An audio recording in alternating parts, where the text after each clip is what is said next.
from instruments to help us find resources when we get to the surface, converting trash in space into commodities that we can reuse.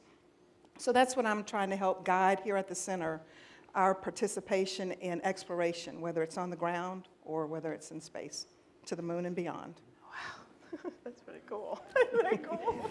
Okay, it's just me. I'm sorry. It is. It actually is cool. And Kim? And so I tell folks, I work for NASA, I work at Kennedy Space Center, and I am in a program that's called Exploration Ground Systems. And what that means is we are in charge of the ground infrastructure, the VAB, LC-39, the Launch Control Center, to help us as Americans get to the moon and beyond. And so we take its parts and pieces of the biggest rocket that's going to come to the center. We take it, we stack it, we launch it, and on top of that rocket sits an Orion capsule that carries astronauts. That goes up, the Orion capsule returns back to us, and then we go and get that capsule out of the ocean and bring those astronauts back home to safety. So we try to tell them in those, just a normal day, but so exciting, so exciting. And I lead the team that does that. I don't get to get down in the nitty-gritty every day, but I lead the team that does do that. So when you go home at night and you're talking to your husband or your children or whatever, and they say, honey, how was your day? Can you break that down for them to feel the excitement of what you do? Because that's pretty damn impressive, if I may say that. Yeah. So right now, for instance, it's a lot. So we have our mobile launcher out at Complex 39. We are doing work on it, getting it ready to perform, and we're getting ready for a hurricane. We're getting ready for a hurricane. So people, we're trying to keep our folks focused on that work. People are a little bit distracted. They're thinking about what I need to do at home to make sure my family is safe. We have folks that live on the barrier islands, and they need to know, when do I need to evacuate? And beyond that, we have to take care of Kennedy Space Center. We have to take care of our assets here.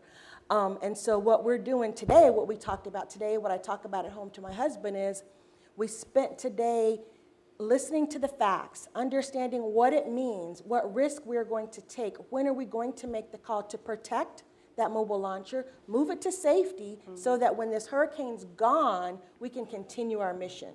So we talk about that, and my husband Joe says, okay. He says, now what are we going to eat for dinner?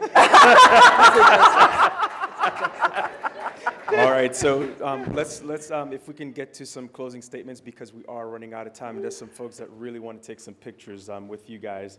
But what I will say is, Tom, that's what you get for $200,000. You know, if you buy a ticket to go to space for 6 months, you down with that? Write a check for the two of us. Right. Okay. And you go really, really fast. 6 months? Yeah. Yeah. I'm getting ready to retire. I got time. 6 months, no problem. Sign me up. All right. So, did we have any other closing statements from the panel, from Tom or Sybil? I just want to know one thing. What's the ultimate goal once you get to Mars and back to the moon? What is the ultimate goal? What do you want to do? Survivability, sustainment, right? Information, research. Explore, stimulate the economy, inspire generations coming behind us. All of that. It's going to take us a while. When we're ready to get to Mars, it takes a long time to get there. It's not a quick turnaround. Right. We're not going to be able to get there, stay 10 days, and come back. So we are going to learn, explore, do the research. And getting to the moon, that'll help us understand what resources we're going to need when we get to Mars.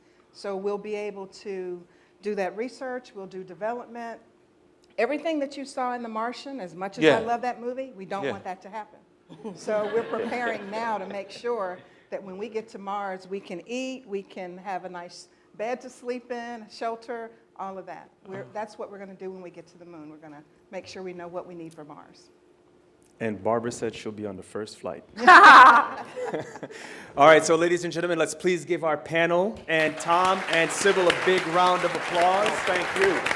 We want to thank you guys so much for coming out. Thank you. A standing ovation, yes, that's what I'm talking about.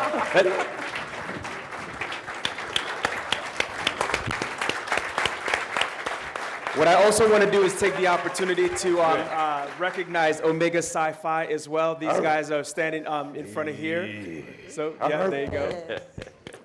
And what I'm going to ask Tom, Sybil, and the panel to do is please, you're going to walk out to the front of the stage here, and you guys are going to line up. If you're interested in taking a selfie with them, you have 5 seconds, folks. And we got to take a So we should move up here?